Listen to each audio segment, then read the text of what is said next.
말씀 제목 따라해 보겠습니다. 메시아의 길을 예비하는 삶은 주일 5일 동안 고난에 담긴 하나님의 뜻을 배우고 순종함으로 풍부한 곳인 가나안, 곧 예수 그리스도 안으로 들어가 참된 기쁨과 행복을 누리셨습니까? 여러분이 고난에 담긴 하나님의 뜻을 배우고 순종하셨다면 어떤 고난이 오더라도 풍부한 곳인 가나안, 곧 예수 그리스도 안으로 들어가 참된 기쁨과 행복을 누렸을 것입니다. 고난에 담긴 하나님의 뜻이 무엇입니까? 고난을 통해 하나님의 마음을 배우고 그 마음에 순종하여 복을 받게 하시려는 것입니다. 이 복이 어렸을 동안에는 고난에서 벗어나 평안을 누리는 것이고, 더 성장하면 이 복이 주님으로 인하여 사는 것임을 다 아시지요? 주님으로 인하여 산다는 것은 주님이 여러분의 생각과 말과 행동을 통해 나타나시는 것입니다. 그래야 여러분이 주님의 영광과 찬송이 되기 때문입니다. 여러분 주님으로 인하여 살고 계십니까? 그러니까 주님이 여러분을 통해 나타나게 하는 삶을 살아야 되는데, 주님이 여러분을 통해 나타나기 전에 여러분이 먼저 나온단 말이에요. 왜? 여지껏 그렇게 살았으니까. 여러분의 생각, 여러분의 감정, 여러분의 의지, 여러분의 말과 행동이 먼저 나온단 말이에요. 근데 먼저 나오는 걸 내가 알아차려가지고 이걸 부인해야 되는 것이란 말이에요. 그래야지 주님이 나오는 거예요. 가만히 있는다고 주님이 나오는 게 아니라, 왜? 주님이 나오기 전에 여러분이 먼저 나오니까, 그러니까 먼저 나오는 걸 막고 부인해야지 주님이 나온단 말이에요. 그러니까 여러분이 옥합을 깨지 아니하면 향유가 흘러나올 수가 없는 것이에요. 그러니까 옥합을 깨야 된단 말이에요. 여러분의 겉사람, 여러분의 혼, 여러분의 생각, 감정, 의지를 깨트려 버려야지 주님의 생각과 감정과 의지가 여러분을 통해 나타나는 것이란 말이에요. 그래서 주님이 너희가 나를 따르려거든 너 자신을 부인하고 제 십자가를 지고 나를 쫓을 것이니라, 이 말씀을 하시는 것이란 말이에요. 여러분 주님 따르기를 원하십니까? 많은 사람들이 교회 다니면서 주님을 따르기를 원한다 그래요. 근데 주님을 따를 수가 없어요. 왜? 주님을 따른다는 것은 나를 부인하고 십자가를 져야 된단 말이에요. 그러니까 내 생각, 내 감정, 내 의지를 부인하지 않는 사람들은 아무리 신앙생활을 오래 해도 주님을 따르는 것은 아니란 말이에요. 염려하지 말라는 주님을 따르기 위해서는 염려하는 내 생각, 염려하는 내 감정, 염려하는 내 의지를 부인해야 되는 것이란 말이에요. 십자가에 못 박아야 되는 것이란 말이에요. 그래야지 염려하지 말라는 주님이 나를 통해 나타날 수 있는 것이란 말이에요. 근데 많은 사람들은 염려하지 말라는 주님을 따르기 위해서 염려하는 자기를 부인하지를 않는단 말이에요. 그러니까 여전히 염려하고 사는 것이에요. 그러니까 교회를 아무리 오래 다녀도 염려하는 내가 사는 거지, 염려하지 말라는 주님이 나를 통해 나타날 수가 없다는 것이란 말이에요. 그러니까 여러분이 현명하다면 여러분 자신을 부인해야 되는 것이란 말이에요. 그래서 나를 먹는 그 사람도 나로 인하여 살리라는 것처럼, 그래서 이제 무슨 일이 있어도 주님을 불러야 되는 것이에요. 여러분이 나오더라도, 여러분의 생각, 감정, 의지가 나오더라도, 오 주님 이럴 때 어떻게 해요? 그럴 때 주님의 마음, 주님의 생각, 감정, 의지를 알려주신단 말이에요. 나는 지금 염려하고 싶어요, 짜증내고 싶어요, 미워하고 싶어요, 욕하고 싶단 말이에요. 근데 그때 주님을 부르는 거예요. 주님 하고 주님의 이름을 부르면 주님이 뭐예요? 마음 안에서 야 네가 이해해야지, 용서해야지, 네가 미워하지 말아야지, 이 음성을 들려주신단 말이에요. 이 음성을 듣고 사는 게 바로 뭐예요? 내 양은 내 음성을 들으며 나는 저희를 알며 저희는 나를 따르느니라. 그래서 주님의 양이 되는 것이란 말이에요. 지금 교회 다니면서도 이렇게 주님의 양으로 사는 사람들은 드물어요. 다 염소로 살아요. 염소는 고집불통이에요. 자기 고집이 얼마나 센지 주님이 아무리 하라고 해도 안 해요. 하지 말라는 걸 해요. 지키라는 걸 안 지켜요. 버리라는 걸 안 버린단 말이에요. 그러면서 자기는 뭐예요? 신앙생활 잘하고 있다고 생각하는 거란 말이에요. 염소로서 신앙생활을 잘하는 거예요. 하나님은 여러분이 염소로 신앙생활 잘하기를 원하는 게 아니라 양으로서 신앙생활을 잘하기를 원한단 말이에요. 그러니까 염소는 자기 고집대로 사는 거고 내 마음과 내 육체가 원하는 대로 사는 거예요. 하나님의 말씀 앞에서요. 아무리 항상 기뻐하라고 해도, 쉬지 말고 기도하라고 해도, 범사에 감사라고 해도 자기 고집이 있잖아요.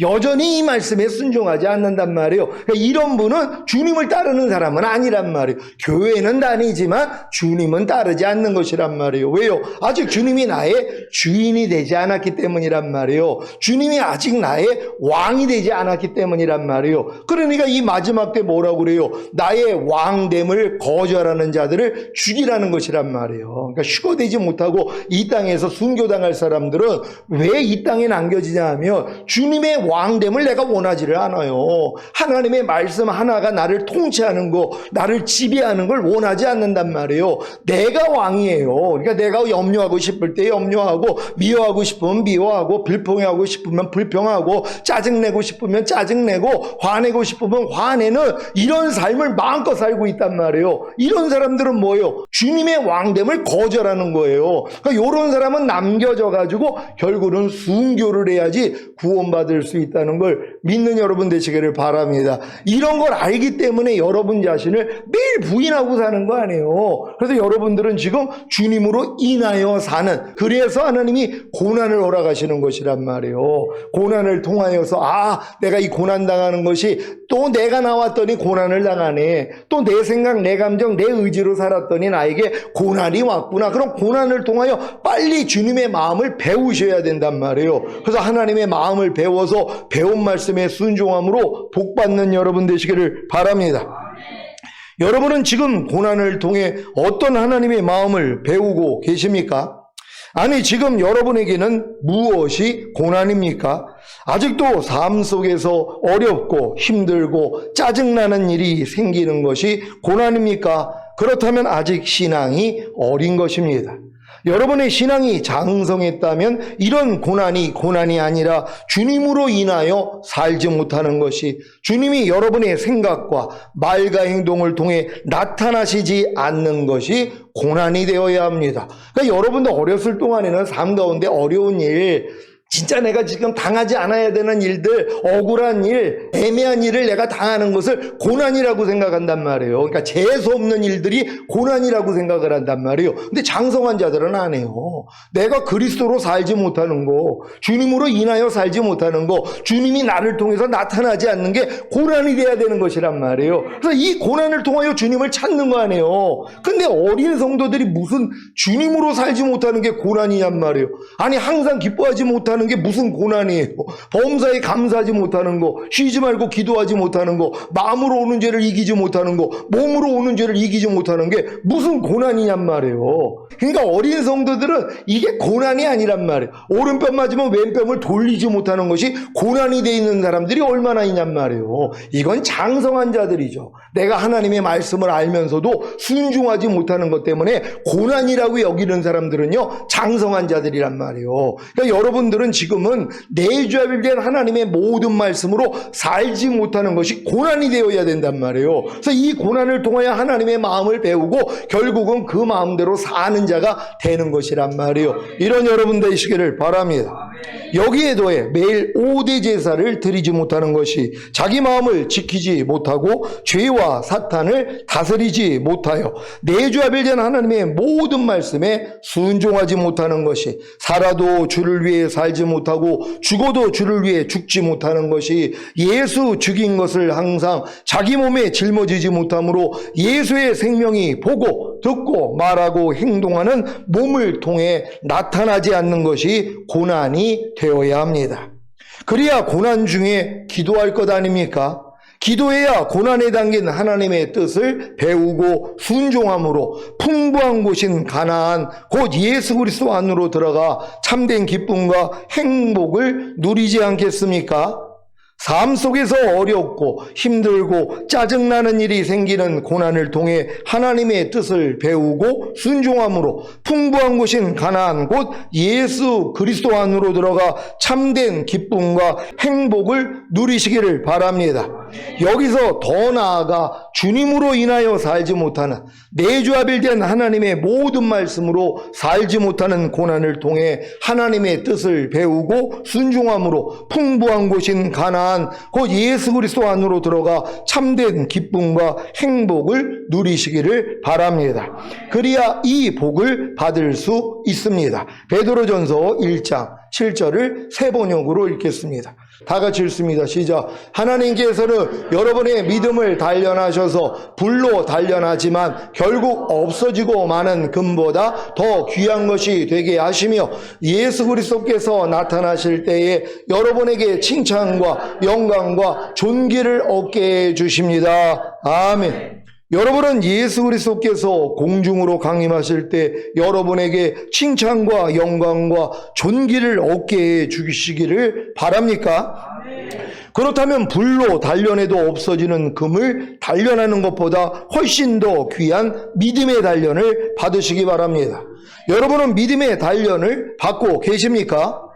이것은 초등학생과 중학생과 고등학생과 대학생에게 지금 무엇을 공부하냐고 묻는 것과도 같습니다. 그래서 답변이 다 다를 수밖에 없는 것입니다. 이해가 되십니까? 믿음의 단련이 무엇입니까? 믿음의 단련은 초등학생과 중학생과 고등학생과 대학생이 공부하는 것이 다 다르듯이 각자의 믿음의 분량에 따라 다 다릅니다. 자녀들의 믿음에서 받는 믿음의 단련이 무엇입니까? 그리스도 도의 초보를 배우고 순종하고 사형에 해당하는 21가지 죄들을 버리는 것입니다. 지금 평생 신앙생활을 해도요, 교회는 만약에 10년, 20년, 50년을 다녔단 말이에요. 그래서 자녀들의 믿음은 됐어요. 예수님을 영접함으로 구원과 영생을 얻었으니까. 그럼 자녀들의 믿음에서 믿음의 단련을 받아야 아이들의 믿음으로 성장을 할 거 아니에요. 유치원을 나와야지 초등학교를 들어가는 것처럼, 초등학교를 나와야 중학교를 들어가는 것처럼 여러분이 자녀들의 믿음에서 받아야 되는 단련을 받아야지 아이들의 믿음으로 올라갈 수 있는 것이란 말이에요. 근데 이 단련을 받지 아니하면 평생 신앙생활을 해도 못 들어간단 말이에요. 아니 내가 초등학교를 나왔는데 초등학교는 나오고 중학교를 안 들어가요. 그럼 평생 나도 그냥 초등학교 나온 걸로 사는 거란 말이에요. 중학교는 들어갈 생각도 안 했으니까. 그러니까 여러분들이 자녀의 믿음이 되는 후부터 그리스도도의 초보를 배워야 되고, 그리고 사형에 해당하는 21가지 죄들을 버리려고 노력을 해야 된단 말이에요. 근데 이걸 누가 노력을 하냔 말이에요. 교회에서 이걸 안 가르쳐 주는데 그리스도도의 6가지 초보는 가르쳐 준단 말이에요. 왜? 이건 평생 나도 이건 알아야 되는 진리니까는. 근데 그것만 배우고 있는 거예요. 언제까지 젖만 먹고 있냔 말이에요. 너희가 언제까지 그리스도도의 초보에 머물러 있느냐, 좀 완전한 대로 나아가라고. 그래서 사도 바울이 그렇게 외치는 것이란 말이에요. 답답하니까는요. 왜요? 언제까지 그리스도도의 초보만을 배우냔 말이에요. 이것만 배우면 뭐예요? 그냥 자녀들의 믿음으로 지낼 뿐이란 말이에요. 여기에 더해서 사형에 해당하는 21가지 죄들을 배워가지고 이 죄를 끊어버리려고 노력을 하는 게 자녀들의 믿음에서의 단련이란 말이에요. 근데 이 단련을 누가 받아요? 아니 21가지 이 사형에 해당하는 죄가 뭔지도 모르는데요. 로마서 1장 28절로 32절에 나오는 이 21가지 죄, 이런 죄를 짓는 자마다 하나님이 뭐예요? 사형에 해당하다고 정하셨다는 것이란 말이에요. 근데 이런 진리를 몰라요. 이런 말씀에 대한 단련을 안 받는단 말이에요. 이 말씀을 받아가지고 순종하려고 노력을 해야지 뭐예요? 하나님, 나는 지금 사형에 해당하는 죄를 매일 짓고 있네요 하고 애통이 나온단 말이에요. 하나님 앞에요. 하나님 저를 좀 불쌍히 여겨주세요 할 때 하나님이 긍휼을 베풀어 주심으로 아이들의 믿음으로 점프하게 만든단 말이에요. 이 일을 안 하는 거예요. 그러니까 평생 신앙생활을 해도 그냥 자녀들의 믿음으로 사는 거예요. 뱃속에 잉태되어 있는 태아요. 아무것도 안 한다 그랬잖아요. 엄마의 탯줄을 통해 다 공급받기 때문에 말씀 묵상할 필요도 없어요. 기도할 필요도 없어요. 하나님 말씀에 순종하다가 부족함이 드러나면 죄사함을 받는 거 안 해도 된단 말이에요. 왜? 자녀들의 믿음이니까. 근데 여기서 성장을 해서 아이들의 믿음은 돼야지 이제 탄생했기 때문에 스스로 젖을 빨고 배변을 하고 말씀대로 순종하다가 부족함이 드러나면 죄사함을 받잖아요. 이게 호흡이라고 그랬고 젖을 빠는 하는 거라 그랬고 배변이라고 알려드렸잖아요. 이 일을 안 한다니까는요, 그냥 뱃속에 있는 태아로 죽을 때까지 사는 거예요. 그래도 하나님의 긍휼로 낙원에는 들어가니 얼마나 감사한 일이냔 말이에요. 근데 여러분의 목적은 거기가 아니잖아요. 주님 오실 때 첫 열매로 휴거되고 7년 어린 양의 혼인잔치 후에 주님과 함께 이 땅에 내려와 1000년 동안 왕노릇 하다가 영원한 나라에 가는 것이란 말이에요. 이 목적을 가진 사람은 뭐예요? 빨리 자녀들의 믿음에서 아이들의 믿음, 아이들의 믿음에서 청년의 믿음, 청년의 믿음에서 아비들의 믿음, 아비의 믿음에서 신부의 믿음, 신부의 믿음에서 아들들의 믿음, 아들들의 믿음에서 왕들과 제사장들의 믿음으로 올라가야 되는 것이란 말이에요. 근데 이런 노력을 전혀 안 하고 있단 말이에요. 그래놓고 자기는 휴거된다고 그래요. 말도 안 되는 얘기란 말이에요. 아니, 초등학생이 나는 서울대 갈 거예요. 서울대를 가냐고요. 왜 아직 중학교 것도 모르고 고등학교 것도 모르는데요. 다 배운 다음에 실력이 돼야지 서울대를 갈 수 있는 것처럼 여러분이 주님 오실 때 첫 열매가 되는 것도 마찬가지란 말이에요. 그래서 여러분의 믿음의 분량에 맞는 믿음의 단련을 받으셔야 되는 것이란 말이에요. 다 받는 여러분 되시기를 바랍니다. 아이들의 믿음에서 받는 믿음의 단련이 무엇입니까? 산상수훈과 로마서 6장에 알고 믿고 여기고 드리라는 말씀을 배우고 순종하고 모든 불의와 하나님의 나라를 유업으로 얻지 못하게 하는 16가지의 육체 일들을 버리는 것입니다. 여러분은 아이들의 믿음에서 이러한 믿음의 단련을 받고 계십니까? 또 이미 받으셨습니까? 이걸 받은 사람만이 오라가 온단 말이에요. 거듭났기 때문에 이제 하나님이 여러분에게 산상수훈을 알려주세요. 이건 어린 양의 피로 구원받고 홍해를 건너 거듭난 사람들에게만 하나님이 시인의 산에서 율법을 주셨잖아요. 마찬가지예요. 거듭난 여러분에게 하나님이 산상수훈을 알려주신단 말이에요. 그러니까 산상수훈을 배우고 지키려는 노력을 해야 되고 로마서 6장에 알고 믿고 여기고 드리라는 말씀을 배우고 순종하려고 노력을 해야 되고 모든 불의와 하나님의 나라를 유업으로 얻지 못하게 하는 16가지의 육체 일들을 배워가지고 여러분이 끊어버리려고 노력을 해야지 뭐예요. 오라 나는 공고한 사람이로다. 이 사망의 몸에서 누가 나를 건져내랴. 이 고백이 나온단 말이에요. 아니, 내가 귀신을 쫓고 권능을 행하고 선지한 노릇을 하는데도 마음에 있는 죄를 못 이기는 나 때문에 이 절망까지는 와야 된단 말이에요. 그러니까 이런 믿음의 단련을 받기 위해서는 이 말씀대로 순종해야 되잖아요. 근데 누가 산상수훈을 거듭난 사람 치고 그래서 방언하고 귀신 쫓고 권능 행하고 이런 분들 중에서 산상수훈을 지키려고 노력하는 사람이 얼마나 있냔 말이에요. 많은 분들이 그래. 아이고, 산상수훈은 못 지켜. 아니, 사람이 마음으로만 미워해도 살인이고 내가 여자를 보고 음욕만 품어도 간음한 건데 이걸 어떻게 지켜? 형제에게 나가라 해도 바보 멍청이라고 해도 지옥에 간다고 그러는데 아이, 우리는 산상수훈하고 상관이 없어. 우리는 은혜로 구원받은 거야. 이러고 있는 사람들이, 그러니까 이 믿음의 단련을 받지 않기 때문에 다음 단계로 못 들어가요. 마음의 할례, 혼의 구원, 성령 세례까지는 못 들어간단 말이에요. 그러니까 청년의 믿음은 될 수 없는 것이란 말이에요. 청년의 때부터 악한 자와 싸워 이기거든요. 모든 이론을 파하며 하나님 아는 것을 대적하여 높아진 걸 다 파하고 모든 생각을 사로잡아 그리스도께 복종시키는 싸움은 내가 청년의 믿음이 돼야지 할 수 있는 것이란 말이에요. 그러니까 이런 일을 안 하니까 얼마나 편안하게 신앙생활해요. 그러니까 이분들은 남겨진단 말이에요. 왜? 이기는 자를 데리러 오는데 청년의 믿음 때부터 이기는 자가 돼요. 혼의 구원인 성령 세례를 받아야 이기는 자가 될 수 있단 말이에요. 그러니까 이런 내용을 모르니까 몰라도 그분들은 죽은 다음에 가는 천국은 당연히 들어갈 수 있죠. 목표를 바꿔야 되는 것이란 말이에요. 그냥 중학교 의무교육으로 마치는 게 아니라 난 그래도 고등학교 가고 대학교 갈 거야. 그러면 다음 단계로 가야 될 거 아니에요. 청년들의 믿음에서 받는 믿음의 단련이 무엇입니까? 모든 이론과 하나님 아는 것을 대적하여 높아진 것을 다 파하고 모든 생각을 사로잡아 예수 그리스도께 복종시키려는 말씀을 배우고 순종하는 것입니다. 여러분, 이 믿음의 단련을 지금 받고 계십니까? 그렇다면 여러분이 성령 세례를 받았기 때문이란 말이에요. 성령 세례 받은 청년의 믿음이 됐기 때문에 여러분이 모든 이론, 하나님 아는 것을 대적하여 높아진 것을 다 파하고 여러분 안에서 5만 가지 이상 생각이 눈으로 볼 때, 귀로 들을 때 문득 나온단 말이에요. 이걸 다 사로잡아서 그리스도에게 복종시키는 이 싸움, 이게 믿음의 단련이란 말이에요. 여러분의 믿음에서, 청년의 믿음에서는 이 믿음의 단련을 받아야 돼요. 그래야지 뭐예요? 또 오라가 오죠. 하나님, 이게 뭐예요, 내가? 아니, 내가 혼의 구원을 받고 마음의 할례를 받았는데 왜 내가 모든 생각을 사로잡지를 못하는 거예요? 그럴 때 하나님이 뭐예요? 다음 단계로 올려놓죠. 아비들의 믿음으로 올린단 말이에요. 그래서 여러분이 성령 충만받은 몸의 구원으로 올라가는데 성령 세례 받았다고 하면서 이 훈련을 안 받는 거예요. 이 믿음의 단련을 안 받는단 말이에요. 아니 난 그래도 성령 세례 받았으면 하객으로라도 들어가니까 아니 나 괜찮아 이러고 있는 것이란 말이에요. 여러분이 이 하객으로 올라갈 게 아니라 들러리로 올라갈 게 아니라 신부로 올라가기 위해서는 다음 단계로 올라가야 된다는 걸 믿는 여러분 되시기를 바랍니다. 아비들의 믿음에서 받는 믿음의 단련이 무엇입니까? 항상 기뻐하라, 쉬지 말고 기도하라, 범사에 감사하라, 마음으로 오는 죄를 이기라, 몸으로 오는 죄를 이기라는 말씀을 배우고 순종하는 것입니다.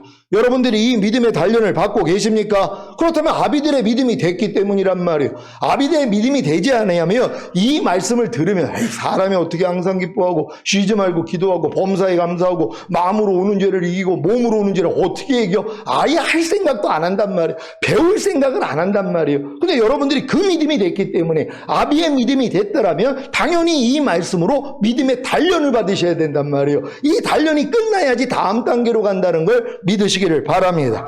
신부들의 믿음에서 받는 믿음의 단련이 무엇입니까? 지금까지 배운 하나님의 모든 말씀 하나하나에 순종함으로 구원과 영생을 나타내라는 말씀을 배우고 순종하는 것입니다. 그러니까 여러분들이 지금 신부들의 믿음에서 받는 이 믿음의 단련을 받아야지 또 부족함이 드러난단 말이에요. 지금까지 배운 모든 말씀에 이게 순종함으로써 구원과 영생을 나타내려고 노력을 하는데 안 되는 내가 드러나는 거예요. 하나님 이게 뭐예요? 아니 내가 성령 충만함까지 받았는데도 왜 하나님의 말씀대로 순종을 못해요? 그래가지고 여러분이 또 오라가 오니까 하나님이 은혜를 주셔서 다음 단계로 끌고 간단 말이에요. 하나님의 아들들의 믿음으로 여러분을 끌어올릴 수 있단 말이에요. 근데 이 믿음의 단련을 받지 않는다면 못 들어간다니까는요. 아니 초등학교 걸 다 공부해야 중학교 가고 중학교 거 다 공부해야지 고등학교 가고 고등학교 거 다 공부해야지 대학교를 가잖아요. 그러니까 여러분 믿음의 분량에 맞는 믿음의 단련을 받지 않으면 다음 단계는 못 들어간단 말이에요. 그러니까 거기서 멈춰 있는 거란 말이에요. 멈추지 않는 여러분 되시기를 바랍니다. 하나님의 아들들의 믿음에서 받는 믿음의 단련이 무엇입니까? 육신을 따라 살지 않고 성령님을 따라 삶으로 자기 마음을 지키고 죄와 사탄과 사망을 다스리며 내주하빌된 하나님의 모든 말씀에 순종하라는 말씀을 배우고 순종하는 것입니다.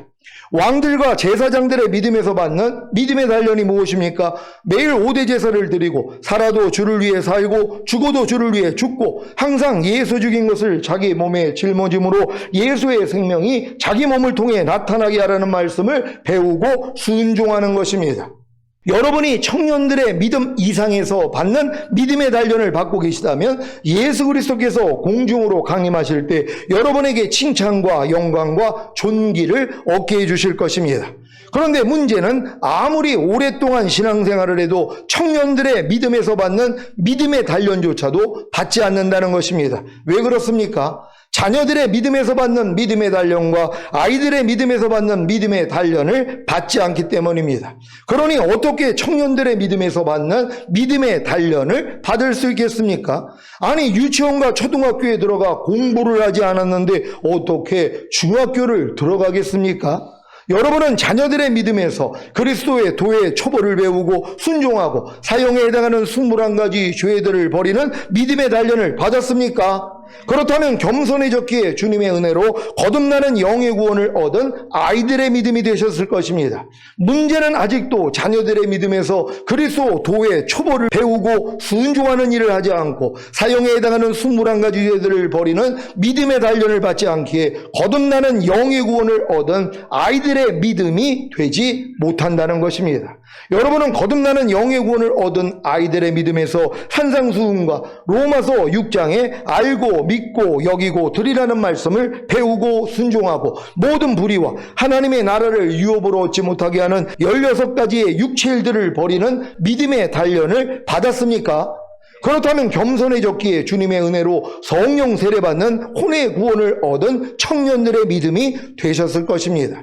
문제는 아직도 아이들의 믿음에서 산상수훈과 로마서 6장에 알고 믿고 여기고 드리라는 말씀을 배우고 순종하고 모든 불의와 하나님의 나라를 유업으로 얻지 못하게 하는 16가지의 육체일들을 버리는 믿음의 단련을 받지 않기에 성령 세례받는 혼의 구원을 얻은 청년들의 믿음이 되지 못한다는 것입니다. 것입니다. 여러분은 성령 세례 받는 혼의 구원을 얻은 청년들의 믿음이 되셨습니까? 그렇다면 매일 모든 이론과 하나님 아는 것을 대적하여 높아진 것을 다 파하고 모든 생각을 사로잡아 예수 그리스도께 복종시키라는 말씀을 배우고 순종하는 믿음의 단련을 받고 계실 것입니다. 그리야 순종하지 못하는 자신의 죄와 허물을 발견하기에 겸손해져서 주님의 은혜로 성령 충만받는 몸의 구원을 얻은 아비들의 믿음이 되지 않겠습니까? 이런 과정을 그렇게 자세히 알려드려도 자기 믿음의 분량에 맞는 하나님의 말씀을 배우고 순종하려고 하지 않으면 그 상태 그대로 살다가 죽은 다음에 그리스도의 심판대 앞에서 부끄러운 구원을 얻을 것입니다. 이분들은 주님이 공중으로 강림하실 때 첫 열매로 휴거되는 영화의 구원과 7년 어린 양의 혼인잔치 후에 주님과 함께 이 땅에 내려와 1000년 동안 왕 노릇하는 최종적인 구원을 받지 못하기에 천년왕국에는 들어가지 못하고 낙원에서 살 것입니다. 요한계시록 20장 4절로 6절을 현대내 성경으로 읽겠습니다. 제가 먼저 읽습니다. 나는 또 여러 보좌를 보았는데 거기에는 심판하는 권세를 받은 사람들이 앉아 있었습니다. 그리고 예수님을 증거하고 하나님의 말씀을 전하다가 처형을 당한 순교자들의 영혼과 짐승이나 그의 우상에게 경배하지 않고 이마와 손에 짐승의 표를 받지 않은 사람들도 보았습니다. 그들은 살아나서 그리스도와 함께 1000년 동안 왕이 되어 다스릴 사람들입니다. 그러나 나머지 죽은 사람들은 1000년이 끝나기까지 살아나지 못했습니다. 이것은 첫째 부활입니다. 다 같이 이 첫째 부활에 참여하는 사람은 행복하고 거룩한 사람입니다. 이들은 둘째 죽음의 지배를 받지 않고 하나님과 그리스도의 제사장이 되어 1000년 동안 그리스도와 함께 왕으로서 다스릴 것입니다. 아멘. 여러분은 하나님과 그리스도의 제사장이 되어 1000년 동안 그리스도와 함께 왕으로서 다스리기를 원하십니까? 그러기 위해서 믿음의 단련만 받으면 됩니다. 어서 속히 자녀들의 믿음에서 아이들의 믿음으로, 아이들의 믿음에서 청년들의 믿음으로 성장하여 예수 그리스도께서 공중으로 나타나실 때에 칭찬과 영광과 존귀를 얻으시기 바랍니다. 이런 복을 얻기 위해 여러분이 가져야 하는 마음이 바로 오늘 본문의 말씀입니다. 요한복음 3장 22절로 30절을 현대인의 성경으로 읽겠습니다. 제가 먼저 읽습니다. 그 후에 예수님은 제자들과 함께 유대 지방으로 가셔서 얼마 동안 거기에 머물러 계시면서 세례를 주셨다. 요한도 물이 많은 살렘 부근에 에논에서 세례를 주자 사람들이 그에게 와서 세례를 받았다. 이때는 요한이 아직 감옥에 갇히기 전이었다. 그런데 요한의 제자들과 어떤 유대인 사이에 정결 의식에 대한 말다툼이 벌어졌다. 그래서 요한의 제자들이 요한에게 찾아가 선생님과 함께 요단강 저편에 있던 분, 그 선생님이 말씀하시던 그분이 세례를 주므로 사람들이 모두 그분에게 몰려가고 있습니다 하고 말하자 요한이 이렇게 대답하였다. 하나님이 주시지 않으면 사람은 아무것도 받을 수 없다. 나는 그리스도가 아니라 그분 앞에 보내심을 받은 사람이라고 하지 않았느냐? 너희는 그것을 직접 들은 증인이다. 신부를 맞이하는 것은 신랑이지만 신랑의 친구가 곁에 섰다가 그의 음성을 듣고 크게 기뻐한다. 마찬가지로 나에게도 이런 기쁨이 넘치고 있다. 다 같이 그분은 점점 번영해야 하고 나는 점점 쇠퇴해야 한다. 아멘. 예수님이 바리새인 니고데모와의 대화 후에 제자들과 함께 유대 지방으로 가셔서 얼마 동안 거기에 머물러 계시면서 세례를 주셨습니다. 물론 예수님이 세례를 주신 것이 아니라 제자들이 준 것입니다. 요한복음 4장 1절 2절을 현대인의 성경으로 읽겠습니다. 제가 먼저 읽습니다. 예수님이 제자를 삼고 세례를 주는 것이 요한보다 더 많다는 소문이 바리새파 사람들의 귀에 들어갔다. 그러나 예수님이 직접 세례를 주신 것이 아니라 제자들이 준 것이었다. 아멘. 이렇게 예수님의 제자들이 세례를 주자 사람들이 모두 예수님께 나아가 세례를 받는 것을 보고 세례 요한의 제자들이 세례 요한에게 선생님과 함께 요단강 저편에 있던 분, 곧 선생님이 말씀하시던 그분이 세례를 주므로 사람들이 모두 그분에게 몰려가고 있습니다라고 한 것입니다. 예수님이 나타나시기 전에는 사람들이 세례 요한에게 세례를 받으러 몰려왔는데 이제 세례를 받으러 예수님께 몰려간다는 제자들의 말을 들은 세례 요한이 어떤 반응을 했습니까? 예수님께 몰려가는 유대인들에게 배신감을 느껴 욕을 했을까요? 아니면 예수님께 시기 질투를 느껴 예수님을 비난했을까요? 사무엘상 18장 1절로 30절을 세 번역으로 읽겠습니다. 제가 먼저 읽습니다. 다윗이 사울과 이야기를 끝냈다. 그대의 요나단은 다윗에게 마음이 끌려 마치 제 목숨을 아끼듯 다윗을 아끼는 마음이 생겼다. 사울은 그날로 다윗을 자기와 함께 머무르게 하고 다시 아버지의 집으로 돌아가지 못하게 하였다. 요나단은 제 목숨을 아끼듯이 다윗을 아끼어 그와 가까운 친구로 지내기로 굳게 언약을 맺고 자기가 입고 있던 겉옷을 벗어서 다윗에게 주고 칼과 활과 허리띠까지 모두 다윗에게 주었다.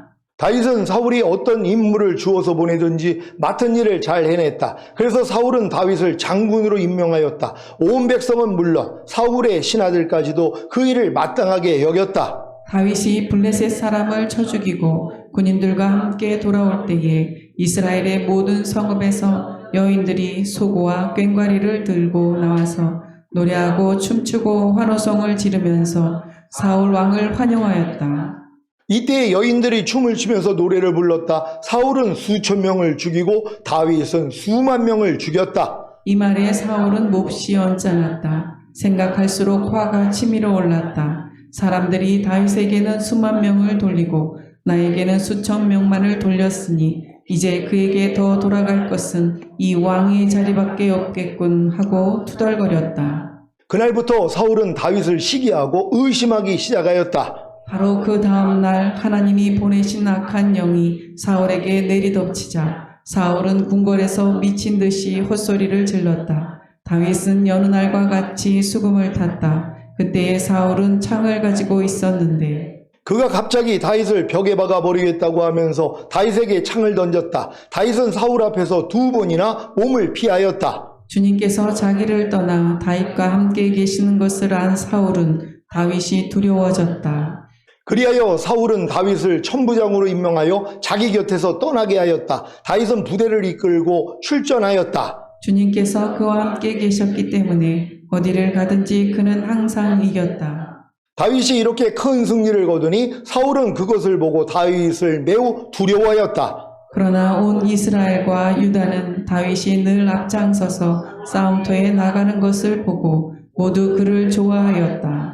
사울은 자기의 손으로 다윗을 직접 죽이지 않고 블레셋 사람의 손에 죽게 하려고 마음먹고 다윗에게 말하였다. 내가 데리고 있는 나의 맏딸 메랍을 너의 아내로 줄 터이니 너는 먼저 주님께서 앞장서서 싸우시는 주님의 싸움을 싸워서 내가 정말 용사인 것을 나에게 보여라. 다윗이 사울에게 말하였다. 제가 누구이며 제 혈통이나 제 아버지 집안이 이스라엘에게 무엇이기에 제가 감히 임금님의 사이가 될 수 있겠습니까? 하고 사양하였다. 그런데 사울은 딸 메랍을 다윗에게 주기로 하고서도 정작 때가 되자 사울은 그의 딸을 무올락 사람 아드리엘과 결혼시키고 말았다. 사울의 딸 미갈이 다윗을 사랑하였다. 누군가가 이것을 사울에게 알리니 사울은 잘된 일이라고 여기고 그 딸을 다윗에게 주어서 그 딸이 다윗에게 올무가 되게 하여 그를 블레셋 사람의 손에 죽게 해야 하겠다고 혼자 생각하였다. 그래서 사울은 다윗에게 다시 그를 사위로 삼겠다고 말하였다.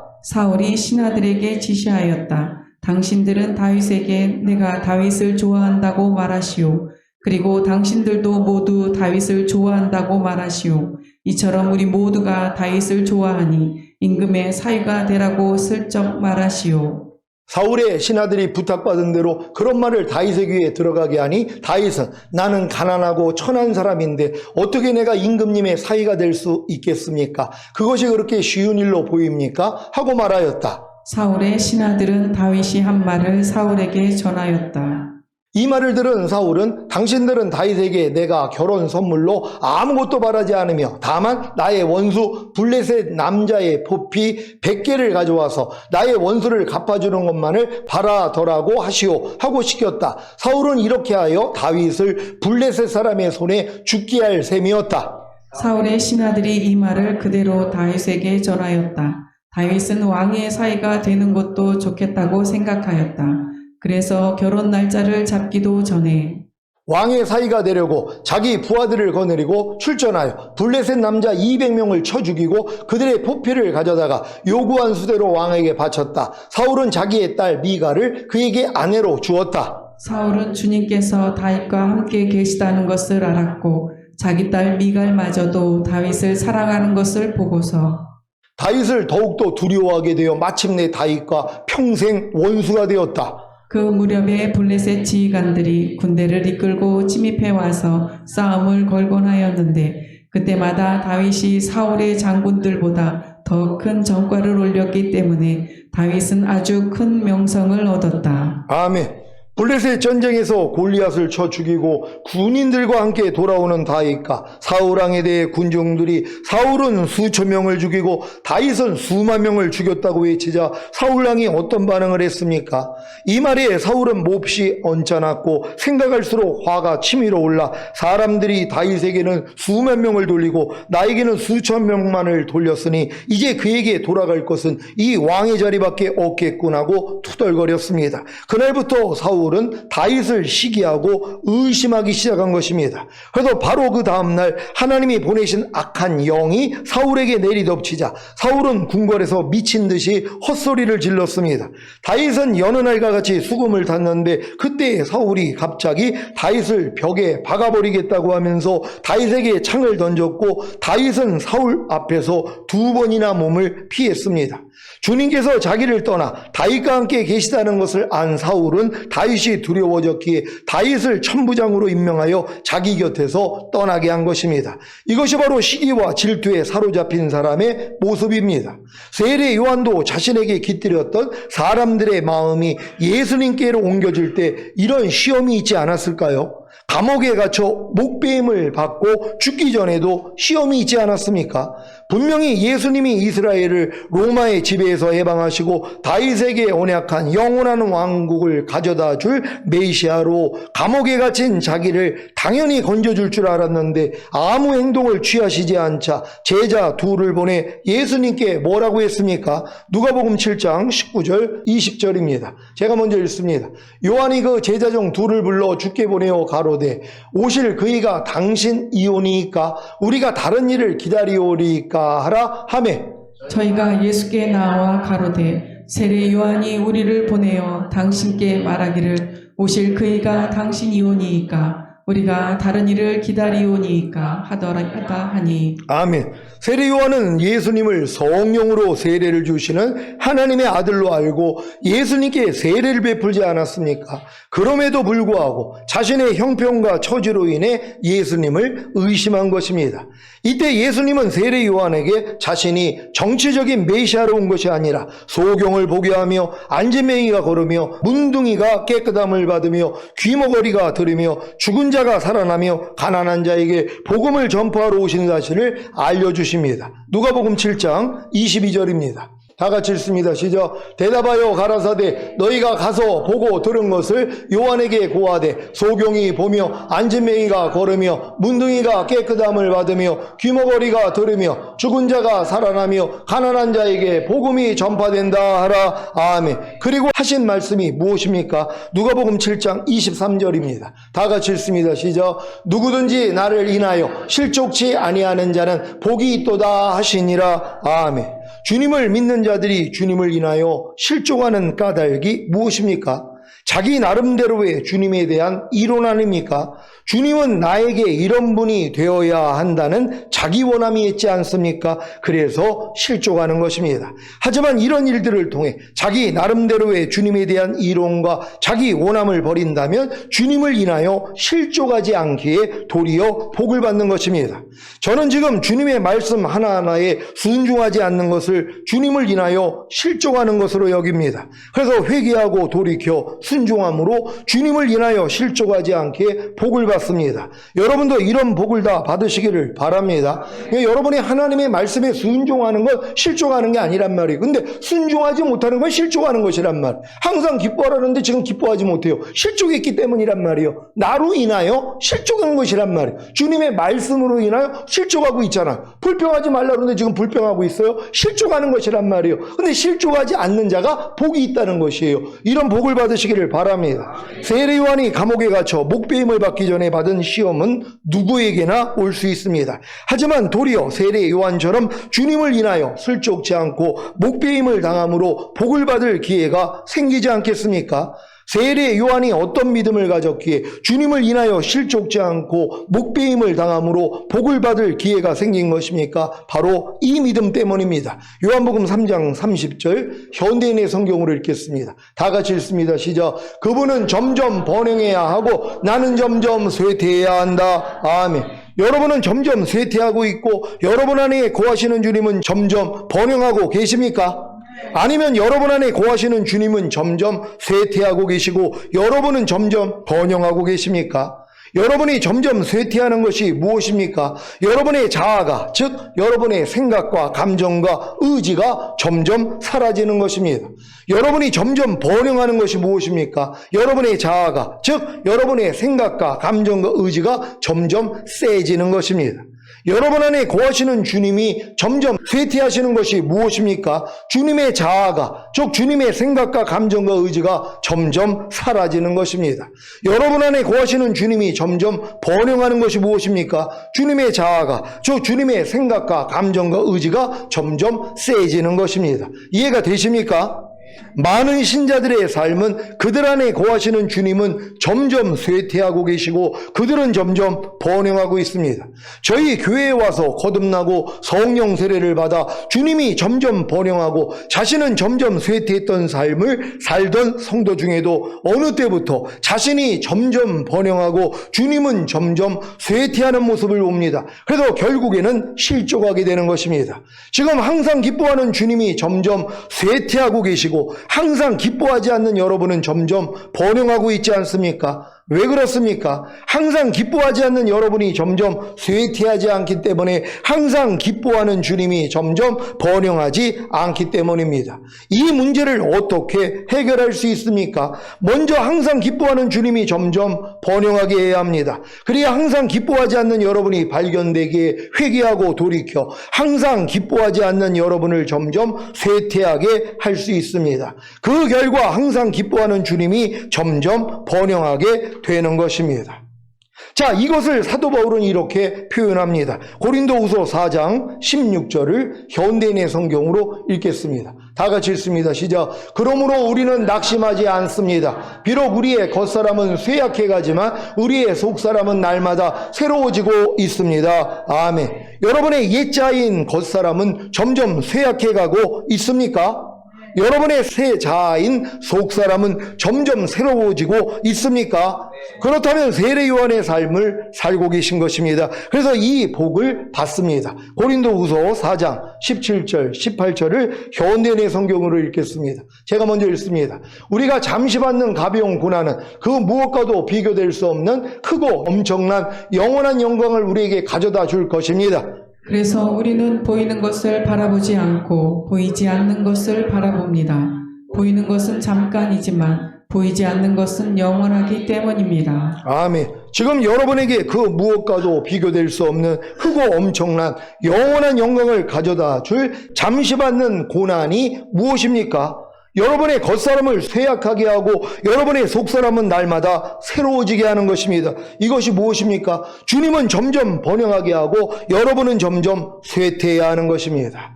주님 오시는 날까지 매일 매순간 여러분의 겉사람을 쇠약하게 하고 여러분의 속사람은 날마다 새로워지게 하는, 즉 주님은 점점 번영하게 하고 여러분은 점점 쇠퇴하게 하는 잠시 받는 가벼운 고난을 받다가 그 무엇과도 비교될 수 없는 크고 엄청난 영원한 영광을 주님께 받으시기를 예수 그리스도의 이름으로 축원합니다.